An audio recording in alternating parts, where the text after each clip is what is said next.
We got some good stuff for you today on Beyond the Box Score. DJ Moore, things have changed for him. His profile is a little bit different. We'll talk about how he's getting it done lately. Nick Chubb will talk about why he is struggling lately and if you can trust him against a very good run defense in your fantasy championship. We'll talk about last night's game, 19-16 in overtime. Terrible game. Bad football playing there. And it's just me and Dan today. Adam Aizer and Dan Schneier, no Jacob Gibbs. Happy holidays, everyone. Hope you had a successful week 16.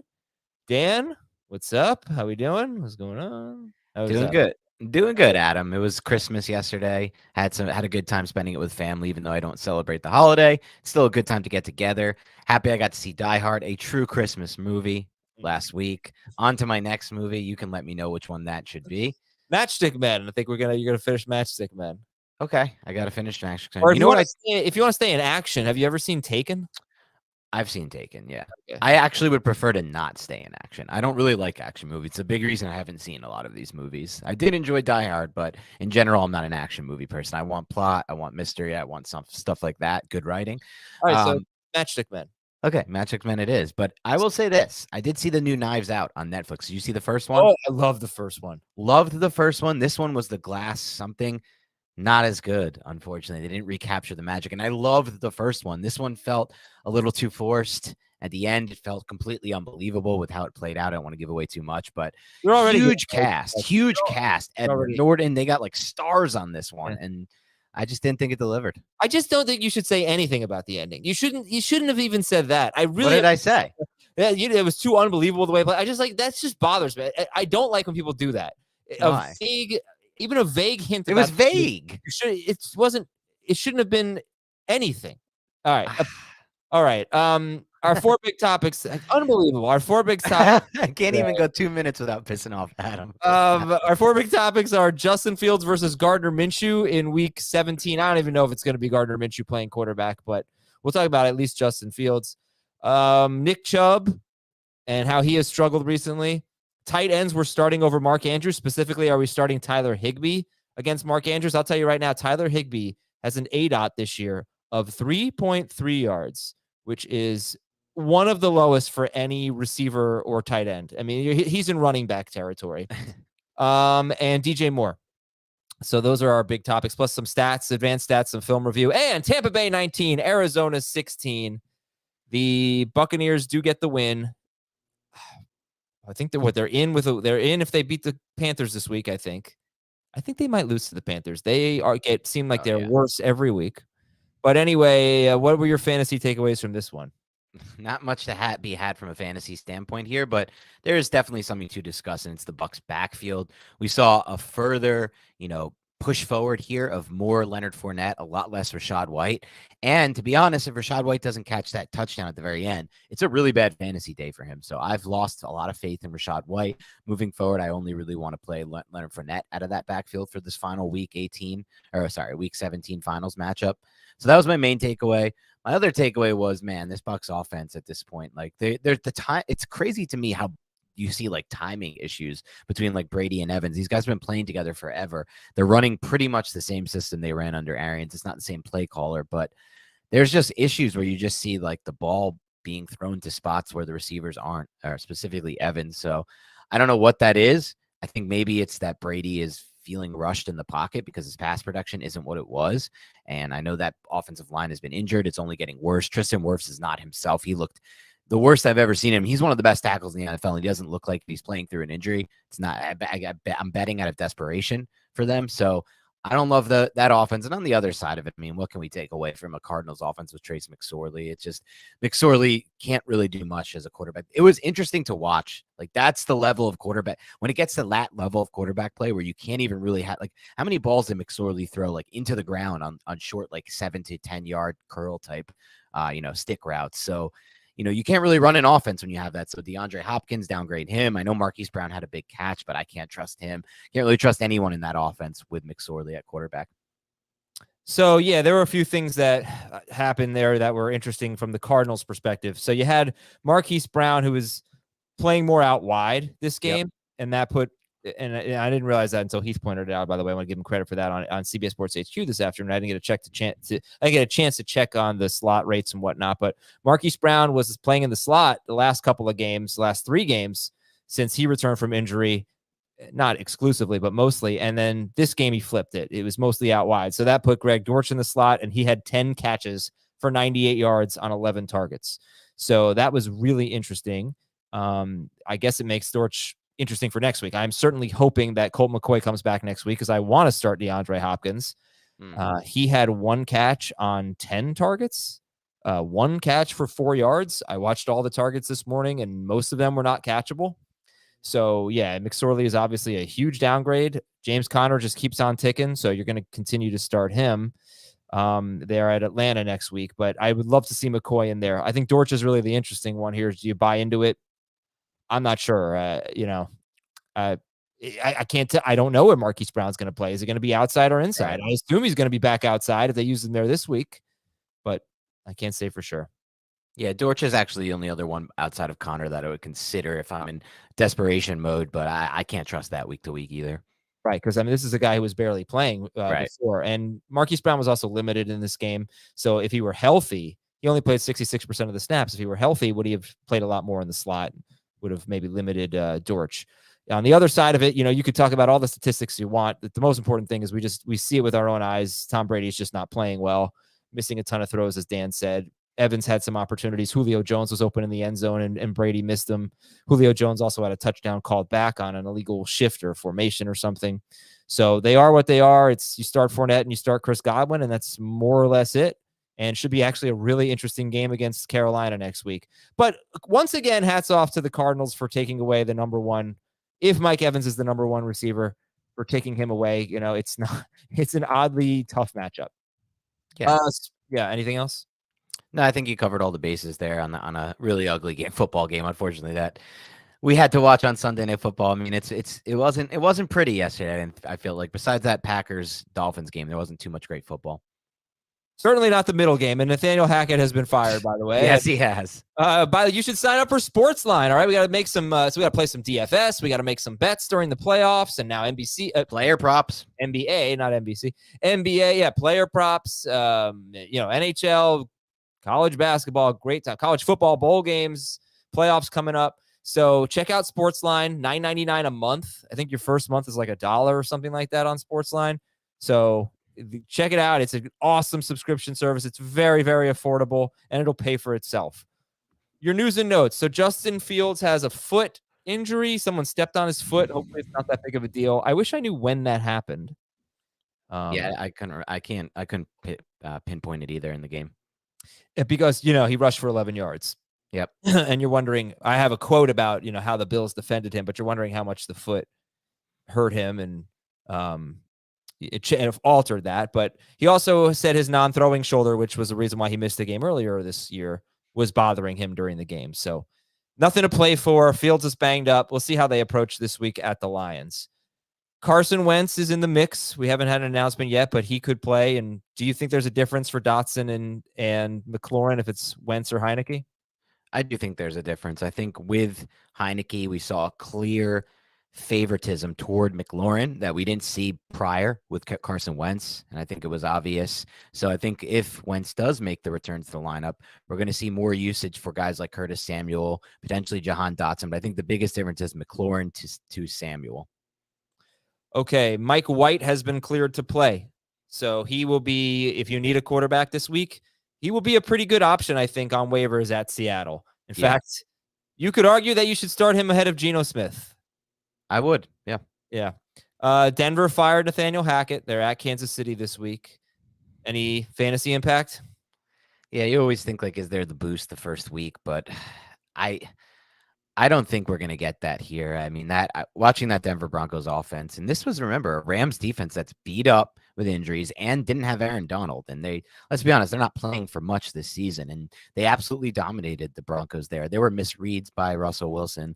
There were times you saw receivers, specifically Sutton, throwing their hands up in anger. You obviously, anyone who's follows social media, I don't know if you saw this, Adam, but there was a big sideline thing between Dalton Reisner, who's one of the starting offensive linemen for the Broncos, and backup quarterback Brett Rippon. He pushed Rippon. He's like yelling at him, and they're yelling. It's an entire mess there. I don't think going to an interim coach is going to change much. No. Okay. Alvin Kamara left but returned. Let's see. Christian Watson says he's okay. I have a lot of great things on Christian Watson. I really hope he can play this against the Vikings. Oh, good. He's my guy, and I felt so bad for him because he was trending toward having a big game. They just missed that deep ball. They had other targets, and like this is the second week in a row he's starting to get red zone targets. So hopefully he'll be okay. This is the fifth week in a row. He gets him every week. He gets end zone targets every single week. He's got the third most end zone targets in the NFL since week 10 or 11. There you go. And he tripped over his own feet, and the ball was a little behind. Remember that they threw to him out of the backfield. He should have walked in for a touchdown. But specifically about Watson, I might as well just stay on it. He is no longer just a deep ball guy. He's running shorter routes, he's running diverse routes. He's being targeted in different areas of the field. He's looking like a more complete receiver. It's a really important thing for his profile. You don't want him to just be Gabe Davis. Right. So, I think he was on his way to a huge game. Let's see. Hunter Henry and Jonnu Smith both left with injuries. And J.C. Horn broke his wrist. Carolina starting cornerback J.C. Horn. That means two of their top corners are out now. They're at Tampa Bay. And he was playing really, really good football as of late, J.C. Horn. Yeah, he was emerging. Greg Dulcich left with I think it was a hamstring injury in the fourth quarter. Got some defensive injuries. I went over them yesterday, and we'll check on them. But, you mentioned Tristan Wirfs. He actually aggravated his ankle injury. So I don't know if he's going to play this week. And Donovan Smith, their left tackle, could be back this week. So and they lost their backup left tackle too in the game. Yeah, the Bucs line is a mess, and Tristan Wirfs is hurt. The Eagles had some bad injuries too. Avonte Maddox is going to be out indefinitely. Right tackle Lane Johnson. Avonte Maddox is their slot corner. Right tackle Lane Johnson's out for the rest of the regular season. Defensive tackle Jordan Davis left for the Eagles. They could get C.J. Gardner Johnson back to either play safety or nickel back. The Saints are going to be down now. Two starting guard. Well, actually, I shouldn't say that. I don't know what the severity is for Andrews Pete, but they were without one starting guard who's on IR. Now Andrews Pete left with a leg injury. They're at Philadelphia this week. All right, that's it for that. Can I back it up a quick second, Adam? I think especially because we have a little bit more time today without Jacob's stats. Unfortunately, we don't have those stats because they're amazing, but it does open up a little time. I want to ask you a question about the Bucs situation and their entire offensive line, which we had we could read the tea leaves in the preseason. There were major injuries on the offensive line in the preseason. We knew it was going to be an issue, and we kind of didn't really adjust our rankings accordingly. We still drafted Tom Brady pretty high. Mike Evans was really high. Godwin, Fournette, all of those players. Is there anything and I know you always say I like to put too much credit on the impact of the offensive line. I don't say that, do I? No, you've said that before, and I think you're right. Sometimes I do. I think you said it with the Chargers situation, and I think you're right. I think I do give offensive line too much credit for the impact on fantasy. We've seen the Chargers have been able to kind of work around their bad O-line this year. Sometimes you can, but with this Brady situation this year, especially maybe with an older quarterback, maybe it's worth considering. I'm not sure, but same thing happened really with the Colts. Their offensive line took a big step back this year, and they couldn't get any offense generated. I know part of that is Matt Ryan, but how do we look at that next year? If we have a situation like this, maybe with a team, and same thing happened with the Rams, right? The Rams had dynamic offense last year. Their offensive line lost Whitworth and then got a ton of injuries, and then Stafford collapsed. So maybe it's something that we have, are there any examples of teams really having great fantasy offenses with bad offensive lines? It's something probably for another show. The Chargers last year. The Chargers his rookie year too. Herbert's rookie year was Bengals really last year. Okay, you're right. Bengals. Okay, so I think that doesn't mean you're wrong. I mean, I think it is definitely harder to be great in fantasy and in the NFL with a bad offensive line. There's no question. The Broncos season has certainly not, their offensive line has certainly been a big part of their offense being awful. I also think that, when a quarterback plays really poorly, the offensive line takes a lot of the blame. Brady's just missing throws. I don't really think between Russell Wilson and Tom Brady, I think that they shoulder a lot of the blame. The offensive line doesn't help, but I don't know, man. Kyler Murray always has a bad offensive line, but he can run around it. Yeah, he can kind of negate it. I just love to look. Maybe I'll do that in the offseason. I'll look at all the examples or try to, compile all the examples, see how many hits. Because you're right, there are some hits, like the Bengals with Burrow. Herbert, his first year, had a really bad O-line. But I feel like there's a lot more misses. It's quite possible. Yeah. I mean, we were worried about the Cowboys when Tyron Smith got hurt in the preseason. Right. Because all their numbers were worse with him off the field compared to on the field. Everybody's numbers were worse, basically. Right. And then Dak got hurt in week 1. But once he came back, Tyron Smith has only been back for a few weeks. They were rolling. Yeah, they got better than expected. To be fair, though, Tyler Smith, their first-round pick, was, just what you just said. He was much better than expected for a rookie. Yeah. I do have some stats, by the way. I'm going to fill the void for Jacob. There we go. These are called Aizer stats. No, these are not. These are advanced Aizer stats. They're not Aizer stats? Aizer stats are different than these are like real actual stats, But yeah, advanced Aizer stats. Okay, advanced Aizer stats. We'll go with that. Brock Purdy, 8.3 air yards per attempt. That's really much better than what we've seen in his first 3 games, below 6 yards. He was basically the most conservative passer in football for the last 3 weeks. 8.3 intended air yards per pass attempt is pretty high. Played pretty well. Interception wasn't his fault. It was a drop by Juwan Jennings. And the guy that really benefited, I guess, was Brandon Ayuk. But Ayuk got almost all of his yards on a 54-yard catch and run. Right. So I look at his game, 5 for 81 on 7 targets. I don't think I have a ton of confidence in him next week. Ayuk is a big route depth guy. I mean, he's a downfield guy. So you need Purdy to do this again, throw the ball downfield. They are facing the Raiders. That's the saving grace. But I guess if you want to be optimistic about Ayuk, at least Brock Purdy showed that he will throw the ball downfield. Next stat here is the bottom 5 teams in running back yards before contact per carry. All right, so this is on defense. The teams that are giving up the most yards before contact per carry. The Giants, they face the Colts in week 17. The Browns, they face Washington. The Chargers, they face the Rams.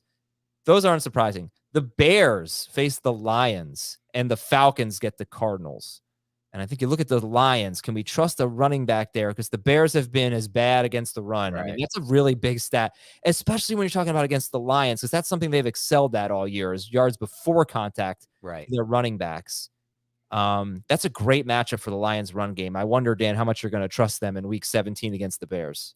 That's a great question. The matchup's perfect. You have the best at creating before contact versus the worst at stopping before contact. I feel like maybe we'll learn more from the injury report this week. Obviously, you saw like a little minor injury to Jamal Williams, or I don't know what that will be.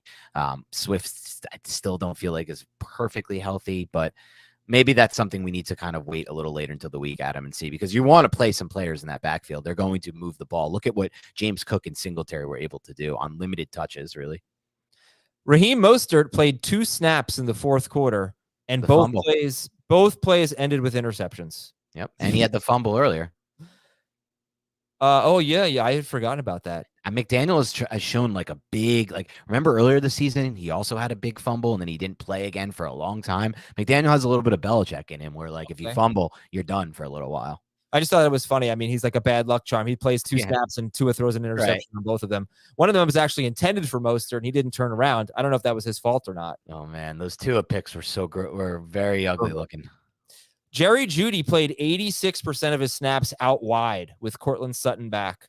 I thought maybe they'd move him back to the slot. He had a lot of success recently playing outside. I thought Sutton comes back. Maybe they move him to the slot. They didn't. That's great. And I hope that carries over into next year. I hope they treat him as an outside receiver because he is absolutely on a tear right now. Yes. His numbers aren't that much better outside versus the slot, but they are better. And probably gets targeted more if I had to guess. That's the only thing. I don't have his target rate, but Jeudy over the last, second here. Over the last 3 games, he is 9th among wide receivers in targets, 5th in catches, and 6th in yards. So that's things are trending. I think part of that why I agree with you, Adam. We got to hope this trend continues with Jerry Jeudy. And those are incredible stats, by the way. And he will be a player I'm going to have a lot of shares of next year. I can already tell based on where I'm projecting his ADP to go. But part of that is why we want him on the outside, because we don't really expect a quarterback change in Denver until 2025 at the earliest. That's the first year they can get out of that contract without. Well, no, they're going to still take on like $50 million dead cap, but it's like $5 million savings. So maybe they take it. They probably realistically don't get out of it until 2026 with Russ Wilson. But as long as he's there as the quarterback, which he will be, he's not really targeting players over the middle of the field. That's not his thing. He doesn't throw over the middle of the field. So we want Jeudy on the outside for that reason. Yeah. And then just one film breakdown for me was let's do it. Deshaun Watson. terrible numbers, but I actually thought he played pretty well. Okay. The conditions, that was the worst. Those were the worst conditions of the week. And he made some really good throws, especially to Cooper. He threw a pass to Cooper in the back of the end zone. Cooper was wide open on a coverage breakdown, and you just have to say he dropped the ball. I mean, there's no way he drops that ball in normal conditions. But the last drive of the game, they lost by 7. He threw 2 really good passes that could have been touchdowns. One to Peoples-Jones on a scramble, and then one like a bullet to Njoku at about the goal line, and both were dropped. They were both very tough plays, but I thought pretty surprising as heck that Amari Cooper had the game that he had, 70+ yards in those conditions. Right. Watson, I'm hoping, took a step forward, and hopefully we can trust them against Washington. Well, no, hopefully we can trust Cooper and Njoku and maybe Peoples-Jones or something like that against Washington. Yeah, I didn't get a chance to watch Watson, only Chubb, so I like those takeaways, and it's something you expect to, right? Like as they get more reps together, they're going to get better as a pass offense. So yeah, who did you watch on film? I got a chance to watch Nick Chubb and Gardner Minshew, which also led me to have some observations on Devontae Smith. Minshew, because I do think there's a chance that he will get the go again this week. And then, you're in your fantasy finals. Will you trust him as he was a good spot starter? Everyone knew he was going to be for this week. I think he had 26 fantasy points against the Cowboys, 355 yards of passing. And so I wanted to kind of figure out, are we going to trust him for this finals week? All right. So Chubb and Minshew, those are your guys? Yeah. And I'll have some on Devontae Smith as well. Okay, so we'll talk about that as we get into our big topics, because they are part of our big topics. Let's take a look at our YouTube poll. What do we got today? Dan cannot participate in this one. He's never had this decision. Let's see it. Hold on, let me find it. It is. I never had to make this decision. When do you take down your Christmas tree? When do you take the? Oh yeah, unfortunately. The day after Christmas, after New Year's Day, when I feel like it, whenever it dies. What do you do, Adam? Definitely not the day after Christmas. Okay. I think it's going to be more like, January 4th-ish. I'm going to say when I feel like it. When I feel like it. Okay. Good poll here. Right now, after New Year's Day is at 47%. When I feel like it's at 35%. Is it like you can't wear white after Labor Day kind of thing? Like after New Year's Day, you got to get rid of your tree? I think that's advisable. Okay. I'm still pretty new to the Christmas tree thing. Schaefer, what about you? When are you going to take your Christmas tree down? Probably the day after New Year's. But I've heard people go longer, and that was a little crazy for me, I think. There are 12 days of Christmas, right? Couldn't you just leave it up for the 12 days? Yeah, technically, yeah. Yeah, it depends. It depends on how busy I am, I guess. I'll be pretty busy for the next week. But then after New Year's, after week 17's over, won't be quite as busy, so I'll have time to take it out and throw it off my balcony onto the ground, which is always fun, and drag pine needles all over the place. Great, it's a terrific experience. Yeah. All right, good YouTube poll, and we're gonna take a break. When we come back, we got our 4 big topics for you on Beyond the Box Score. Topic number 1 comes from Eric MB. I don't pick these things just because the name is Eric. It's a coincidence. Are we confident in starting Justin Fields against the Lions, or should we start Gardner Minshew against the Saints? Yeah, I mean, look, I'm not confident starting Justin Fields against the Lions. I talked about it last week. He was a player I told people to put on the benches. I did not like the matchup at all against Buffalo in the cold. I had a lot of nice bets on Justin Fields under rushing yards. I knew the rushing yards will be down. Maybe it's the injury. It's definitely part of it. Even if he says he's fine enough to play, I don't think he's going to run like he normally does. And I'm not so sure they really want him running as much as he has in the past because of the multitude of injuries, including the upper body. I think it's a shoulder injury. Do they really want their franchise quarterback taking a massive hit that could alter next season in a lost season this year? I would think no. I mean, I don't see him running as much. So I would definitely start Gardner Minshew, Adam. And I'll say this. I watched Gardner Minshew on tape. Really like what I saw from him from a fantasy standpoint, right? There are things about his game. He's a really interesting quarterback. The 48-yarder to A.J. Brown, that was a beautifully thrown anticipatory throw. I mean, he throws that well before Brown is even into the first part of it's a double move to create vertical separation. He throws it before he even gets into the break of the double move. And then later, one play later, he hit Goddard for a 20-yarder on an in-breaker over the middle. once again, Goddard was still running like the vertical part of a deep in before the ball was even thrown. So one thing that's allowed Gardner Minshew to have somewhat of a career in the NFL, to have these days like where he can just come in for a spot start, throw for 355 and rack up 26 fantasy points against the Cowboys defense, is that he throws with anticipation and he throws the ball into tight windows. Now that leads to some really bad throws. The first interception was just a really bad read. He had AJ Brown on a deep curl at the sticks, but he threw it to a different guy. He missed a wide open touchdown to Quez Watkins at some point. And then let me tell you this, another thing I took away from the film, Adam, whoever's playing Dallas this week, who's playing Dallas this week? Tennessee on Thursday. So never mind, because there is nothing to talk about with their passing game. But Dallas's defense is going through a big stretch of problems. I saw like 2 or 3 just pure blown coverages on the day. The first touchdown of Devontae Smith was just a zone read where they had a built-in RPO, and that just means a run pass option. And everyone on Dallas just took the zone read, and then they had like 3 or 4 defenders flowing to Minshew after he faked the handoff and started rolling to his left. And Minshew just flipped his hips and threw to a wide open Devontae Smith. And there were just multiple examples of miscommunications. I counted, I think, 4 or 5 in the game, which you usually see at most 1 of those type of bad communication breakdowns. But other than that, I thought he did a really good job. He had a gotta have it play on 3rd and 10, Q4, 14-13 remaining if anyone wants to check it out on Game Pass. Off script, rolling to his left, which for a quarterback that's tough, hit Devontae Smith for a big sideline throw there. And then obviously the sideline back shoulder throw to Devontae Smith was between the safety and the cornerback that had about 3 yards separating them. So it's just perfect ball placement on that one. Also an insane catch by Devontae Smith. So I like what I saw from Minshew from a fantasy standpoint. He's aggressive. He throws with anticipation. He throws into tight windows. These are all things that lead to fantasy points. So they can lead to some interceptions too. Sure. But what you need in fantasy is explosive pass plays. Those lead to yardage. Those lead to broken tackles. Those lead to touchdowns. And he had all of them in this game. I want to also say this, Adam.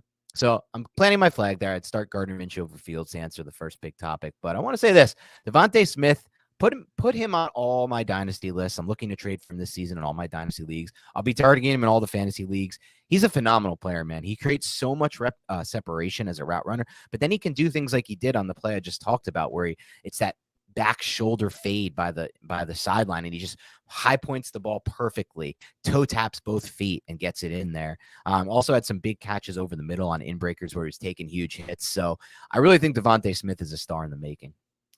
Oh yeah, look, when I saw him play, I think the national championship game, he was just, I thought he was going to the Hall of Fame. I just don't see wide receivers play that way. Obviously he's very small, but it doesn't matter. He's terrific. It doesn't matter.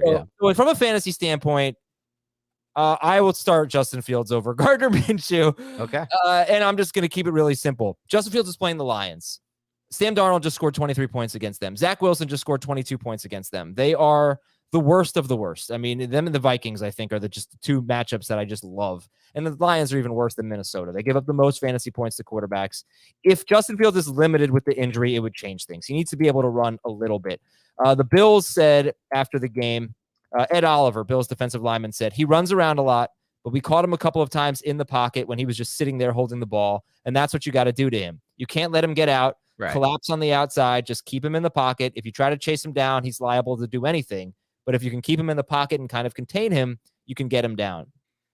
I'm not going to sit here and say the blueprint is out on Justin Fields. I don't think that's a secret that you want to try to keep him in the pocket. The Bills did a great job of it, but he's going to be an amazing rusher almost every week. If he's hurt, then I don't want to start him. If he's healthy, I will start him over Minshew, because as good as Minshew can be with these weapons in this line, even without Lane Johnson, I just don't see him throwing 40 passes like he did against the Cowboys. I don't see the Saints scoring 20 points. I don't even know if they scored 17, So I think it's just a different type of game script. And I like Minshew. I think he'll be a top 12 quarterback for me. I don't think he'll be in the Justin Fields range. So I want to make it clear, if Justin Fields is like deemed fully healthy, then I would agree with Adam. I'll give a slight edge to Fields, not a huge edge, but I just don't think he's going to be. I think we're going to see another low rushing total in this game. And without the rushing upside, there isn't much to me to Fields right now, especially given the injuries to the Bears receivers. And offensive line. They played without both of their starting guards. They played without Equanimous, St. Brown, Chase Claypool. They've got nothing around. Like if I'm the Bears, I'm trying to get this game over quick, and I'm trying to run the football with my running backs. That's what I'm doing personally. The Saints, by the way, that's Minshew's matchup since week 8. So in their last 9 games, they are allowing the fewest yards per play in the NFL. Yeah, It's crazy. it was pretty insane. The Some Eagles- of that has been matchup based, but still. Sure, but the Eagles will do whatever they want because they're the Eagles, but Right. maybe a little bit harder. All right, next up, let's talk about Nick Chubb. This comes from Horseshoe. Nick Chubb being a flex player with Deshaun Watson at the helm. Okay, so is he a flex player? Well, in his last 4 games, he scored between 8 and 11.2 PPR fantasy points. That is definitely a flex player. Right. He's gone 4 straight games without a rushing touchdown. That did not happen in either 2020 or 2021. It did happen in 2019. He scored 2 touchdowns in his last 10 games on 184 carries. So when he doesn't score, he's a flex in PPR. But usually Nick Chubb scores when you give him 20 carries. It's not happening right now. Anyway, what do you think about him against Washington? Their run defense is ridiculous. Look what they just did to Christian McCaffrey. Incredible. But what do you think? Is Nick Chubb a start? Or is he a flex? At best, he's a flex, and I watched the tape on Nick Chubb. It's the second time I've watched Chubb tape. Wow, that sounded terrible. But this is the second time I've watched Nick Chubb on film in the past few weeks. I watched him against, what was it, the game we watched? The Cincy game, where he was just, DJ Reader just had a phenomenal game. But it was similar to that game where early on, the Browns tried to get their stretch zone run game going early, and that's what their staple has been under Stefanski. It's that stretch zone run. And the Saints did just what the Bengals did. They played it so perfect. They had every single gap contained for, and they had extra defensive backs coming up. Finally, as they move forward, like Stefanski wisely was like, all right, we're not going to run stretch zone against them. Let's try to do some power gap stuff. So they had a ton of G lead after that, which is like just simple. It's a pull play. It's a pulling play where you have the guard leading as the puller coming around.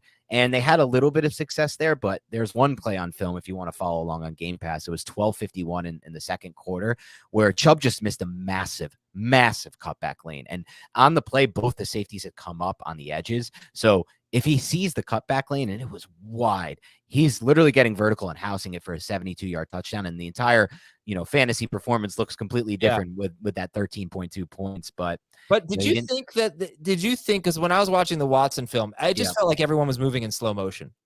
It did feel like one of those games. Cold. You could see it too, because every single snap, Nick Chubb, you could just see the breath coming from his face mask. Every single snap, you saw that it was that cold, and that's obviously part of the issue here. But I think the bigger issue is that teams are, one, the run blocking isn't what it has been in the past. It's been dominant unit, and two, teams are now keyed in, and they should have been earlier. So I don't really know what the difference is. But they're keyed into the stretch zone. Oh, the stretch zone. Okay, well.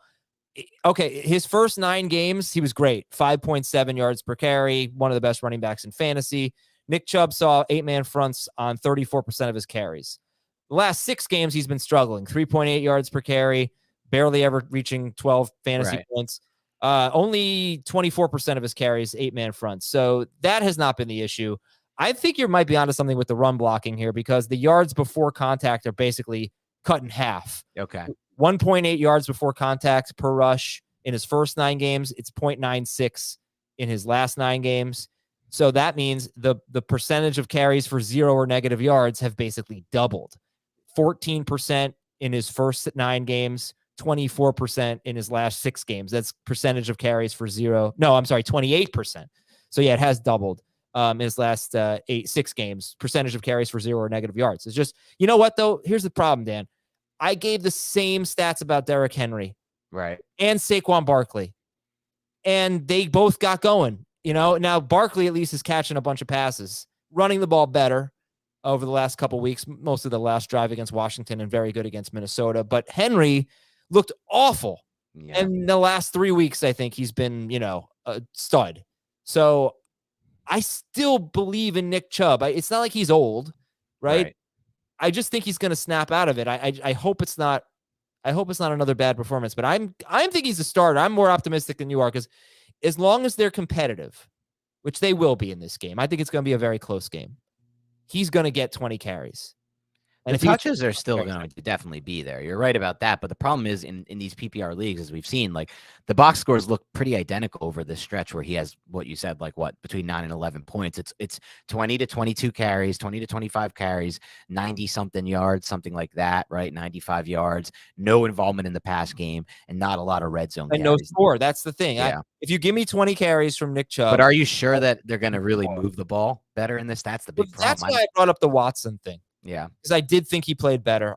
He can't be as he has to play better. So I get that, but I do think he took a step forward, and I'm hoping that'll carry over. But it's really just more of a game script thing. When they're involved, when they're in the game, he's going to get you probably 20 carries, and if he does that, he's got a good chance to score. It hasn't happened recently, but I think I'll bank on him finding the end zone on 20 carries more so than most other running backs, and their workload each week. That makes sense. Yeah, I think that's fair. All right, next topic. Jacob Williams. Tight ends were starting over Mark Andrews. I benched him this week for Taysom Hill. Nice work. Tyler Higbee is on the waiver wire, and I am strongly considering. Yeah. Well, first of all, we might get Lamar Jackson back this week, right? What are the chances of that? I feel like it's probably still up in the air at this point, but at least a decent chance. And if Jackson is back, I think we're starting Mark Andrews more confidently, correct? 100%. Not 100% starting him, but 100% more confident. Right. Because we thought there were some good stats with Tyler Huntley last year in a small as far as targeting Mark Andrews, but we learned that was pretty much just a small sample size type of situation, and we got burned a little bit by that. But we have a large sample size of Lamar Jackson and Mark Andrews working really well together for fantasy. So I think that's a start there. Players like Tyler Higbee, you referenced earlier his low ADOT, Adam, but I do think that is very skewed by the weeks where they had the week, I think it was, where they had any of the snaps they had Bryce Perkins in. His ADOT was 2 yards yesterday. And it was 2 yards the week before with Baker Mayfield. It's you know what? Then I consider myself wrong on that because you did just prove me wrong. Yeah. I didn't know that. But he barely was running routes. I mean, with Perkins, yeah, he was like a lineman at that point. But I guess that doesn't impact the ADOT that much. Yeah, so you're right though. With a low ADOT, it's tough to get too excited about him. You kind of then need the red zone touchdowns with Higbee. I think I'd still start Mark Andrews over a Tyler Higbee type. Would you start him over Taysom Hill this week? Yeah, I think the game plan will be much different for Taysom Hill this week. They're not playing in an atmosphere where they can't throw the ball. And they'll probably be down and having to throw the ball. Yeah, right.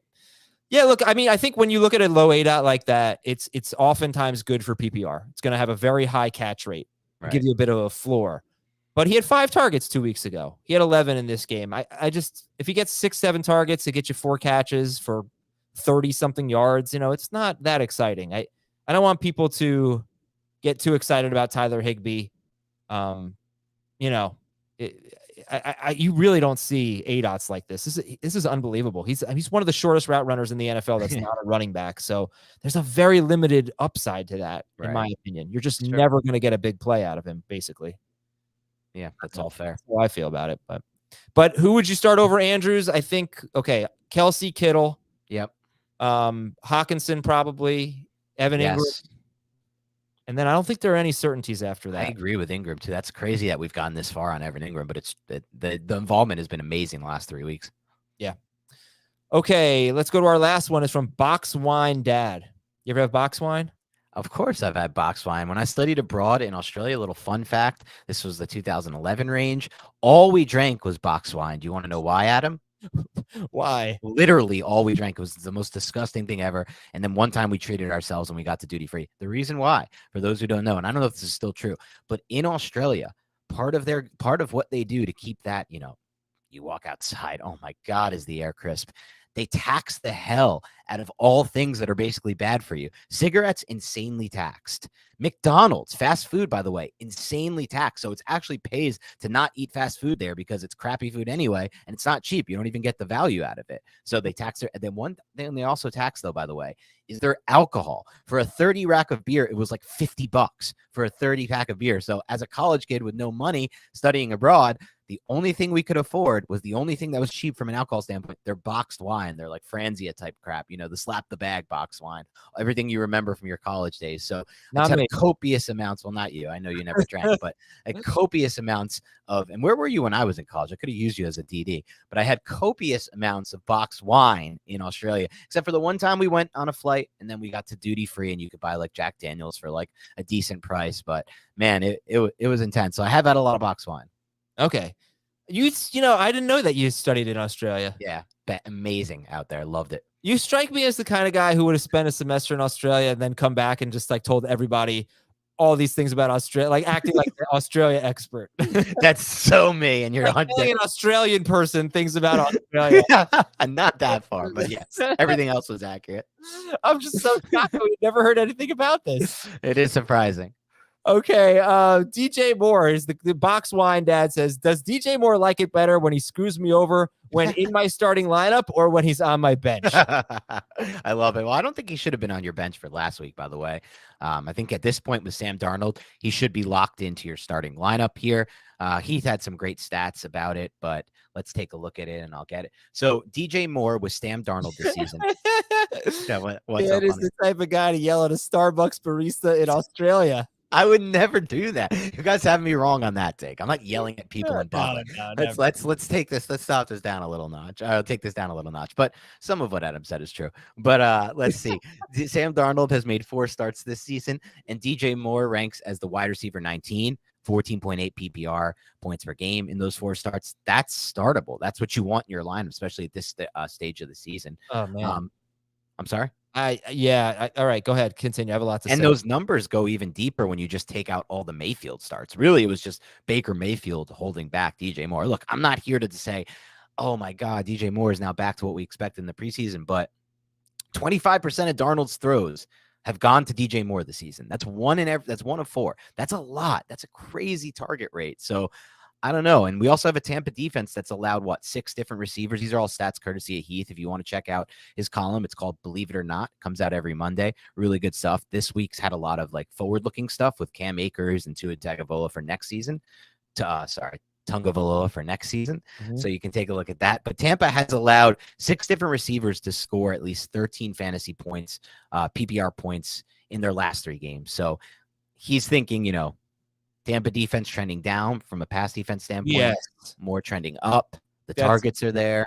That's ridiculous. What? They're not trending down. They are really good against the pass. What about that stat that he's just provided? A lot of that was the Bengals, who had that huge second half against them. So Jamar Chase, Tyler Boyd, and T. Higgins were all in that. But they're all scoring touchdowns. Look at the yards. Okay, in the last, let's take the last 3 games. They faced San Francisco. Deebo Samuel had 43 yards. Brandon Ayuk had 57 yards. Deebo Samuel had a rushing touchdown. That's why he had the 16.4 points for him. Jamar Chase, 60 yards. Tyler Boyd, 35 yards. T. Higgins, 35 yards.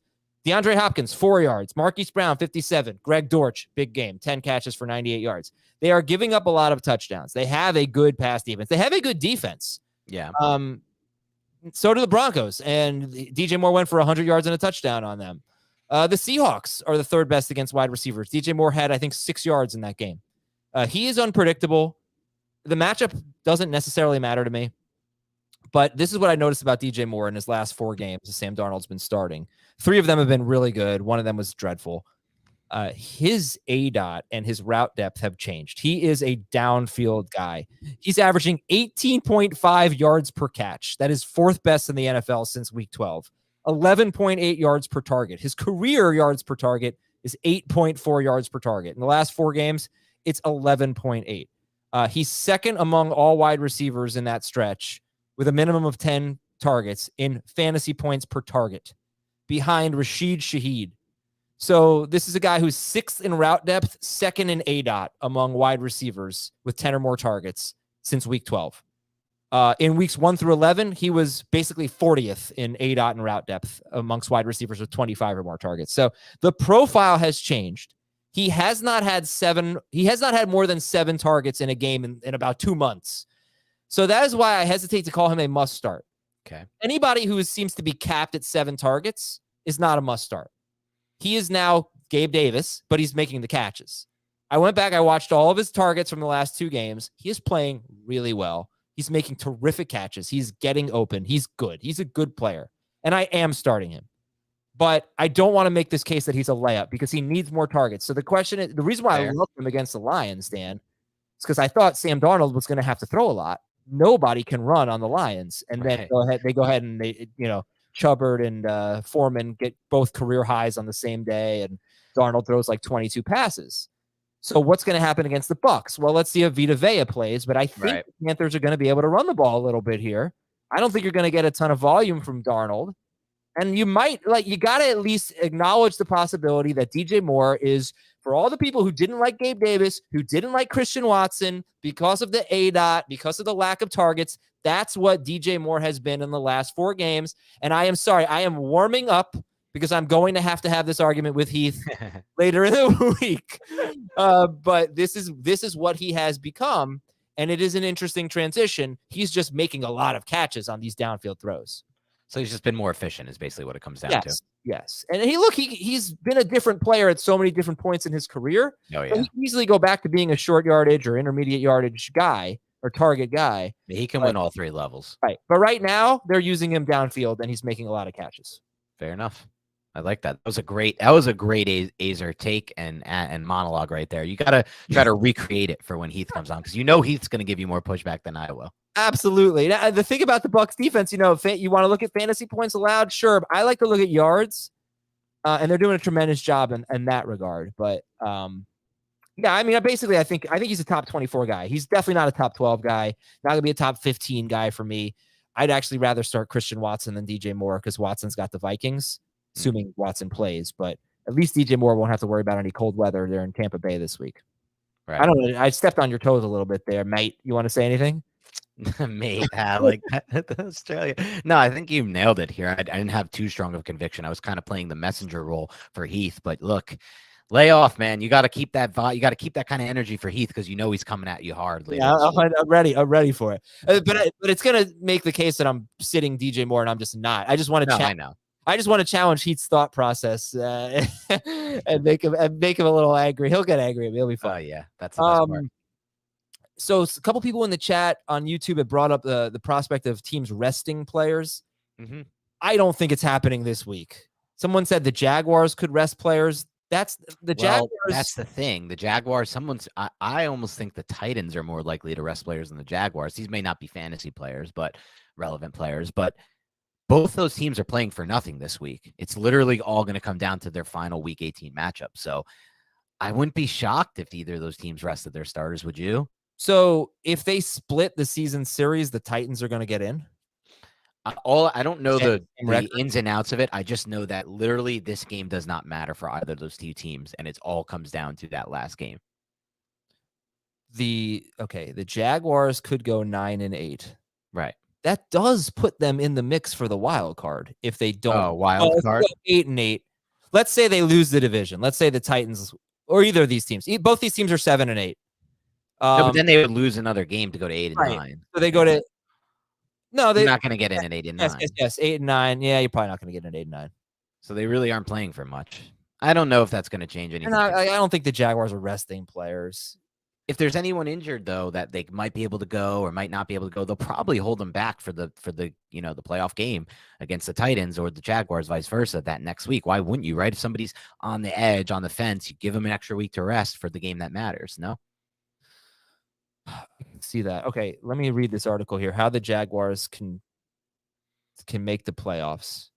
As you do that, I'll give the breaking news. Not only is Mike White named starter, Adam Schefter just reported that Zach Wilson will be inactive for this game. Wow. Yeah, they're literally probably going to have Chris Streveler up over him.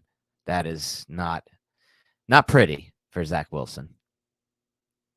You know what I think should happen to Zach Wilson this offseason? As Adam looks up the stats, I'll come up with my harebrained galaxy brain idea. I think the 49ers should trade for him after letting Jimmy Garoppolo hit free agency. And he should be the backup the third string quarterback there with Purdy, Trey Lance, and Zach Wilson. If anyone can fix him, it's Kyle Shanahan. He still has a ton of arm talent. To me, it seems like the best option for all sides. Probably give a late round pick back to the Jets, 4th, 5th round type pick. They're going to get a compensatory pick back anyway. Once Jimmy Garoppolo signs with another team, that'll be a third rounder for the next draft, not for the 2023 draft, for the 2024 draft. So they have some extra picks to play around with. I kind of like the idea, late round pick for Wilson to San Fran. Okay, it all comes down to next week. If the Titans beat the Jaguars next week, no matter you like that little filibuster? That was great.